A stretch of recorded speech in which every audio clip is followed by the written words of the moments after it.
Dari BEM mana? Silakan. Baik. Assalamualaikum warahmatullahi wabarakatuh. Selamat sore rekan-rekan semua, rekan-rekan media dan yang terhormati, yang saya hormati, Bapak Dewan sekalian.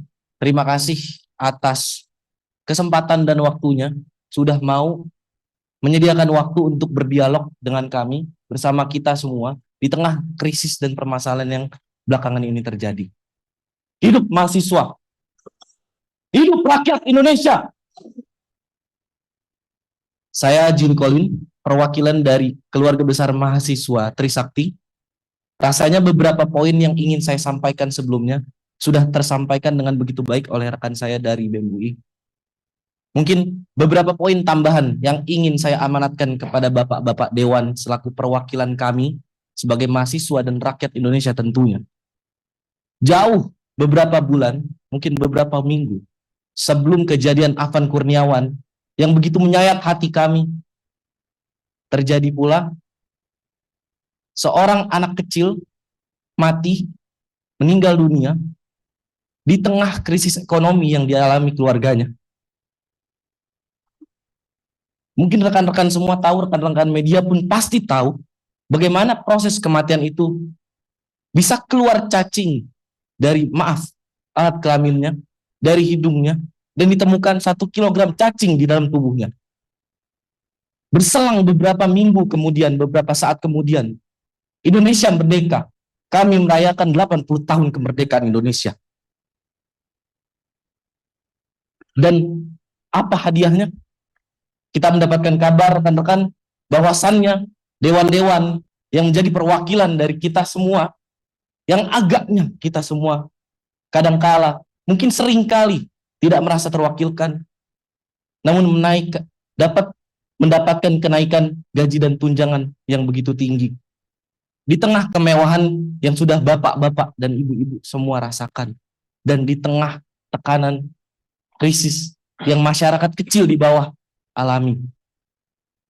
Pertama-tama menanggapi hal itu, saya menuntut untuk bapak-bapak dewan dan pemerintah sekalian untuk segera mengesahkan rancangan undang-undang perampasan aset sekiranya dalam kurun waktu 30 hari. Melihat bagaimana indeks persentase korupsi Indonesia yang saat ini terakhir audit itu mendapatkan skor sebanyak 22. Yang mana dalam penilaian skor itu 0 artinya tingkat korupsi itu begitu parah, dan 100 artinya negara itu begitu bersih dari korupsi. Indonesia mendapatkan skor 22 di tengah standar internasional yaitu sebesar 43. Bahkan jika disandingkan dengan negara-negara tetangga, poin kita begitu buruk sekali, Pak. Oleh karena itu, saya menuntut bapak-bapak yang terhormat untuk dapat mewakilkan suara-suara kami untuk dapat mempercepat rancangan undang-undang perampasan aset. Indonesia sekiranya kehilangan sebanyak 588 triliun akibat korupsi dalam dekade terakhir. Berdasarkan data dari KPK tahun 2024. Aset recovery rate Indonesia hanya 0,2% dibanding standar internasional 3-5%. Kalkulasi impact dana hasil perampasan dapat membiayai pembangunan 2.940 km jalan tol atau 588.000 unit rumah subsidi.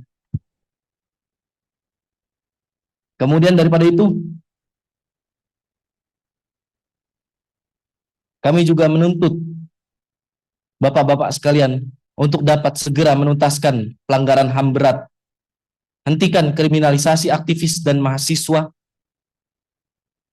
jauhkan budaya represivitas terhadap hak-hak kita selaku mahasiswa dan masyarakat untuk bersuara.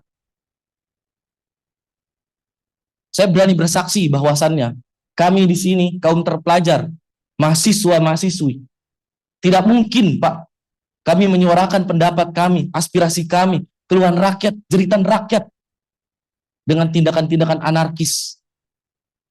Betul tadi kata saudara dari BEM UI, bahwasannya beberapa hari belakangan ini mungkin banyak sekali propaganda dari beberapa oknum-oknum provokator untuk mencederai nilai-nilai perjuangan yang kami perjuangkan ini.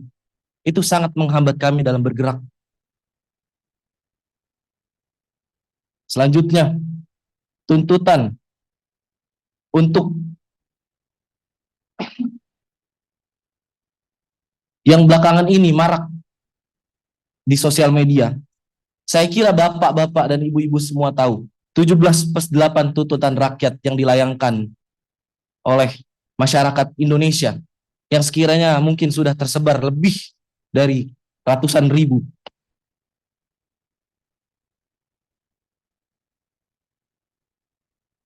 Yang pertama untuk Presiden Republik Indonesia, merevisi kebijakan fiskal pro rakyat. Yang kedua, audit menyeluruh BUMN yang merugi. Yang ketiga, moratorium kenaikan tarif listrik, air, dan BBM.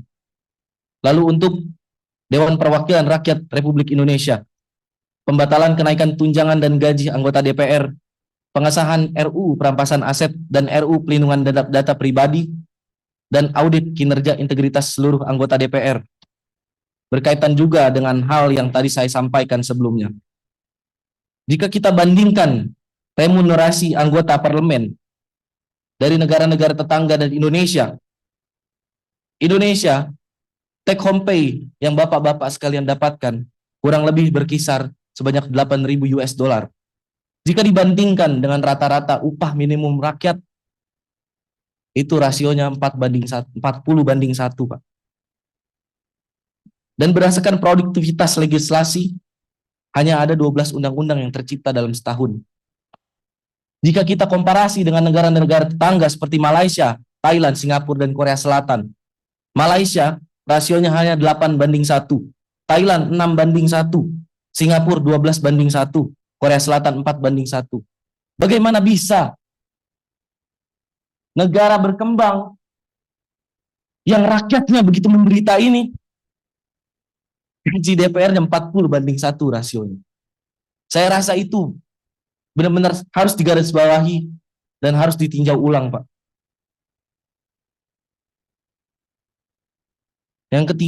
Yang selanjutnya, berdasarkan latar belakang saya di sektor transportasi dan logistik, saya menuntut untuk modernisasi logistik.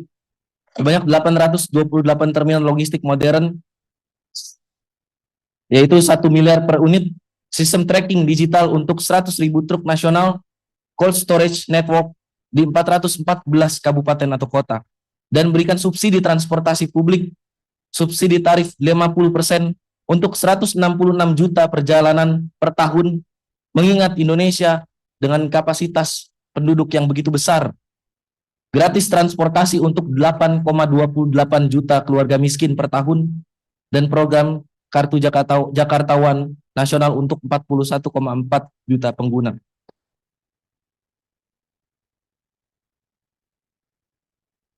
Mungkin sekiranya itu tuntutan yang ingin saya ajukan.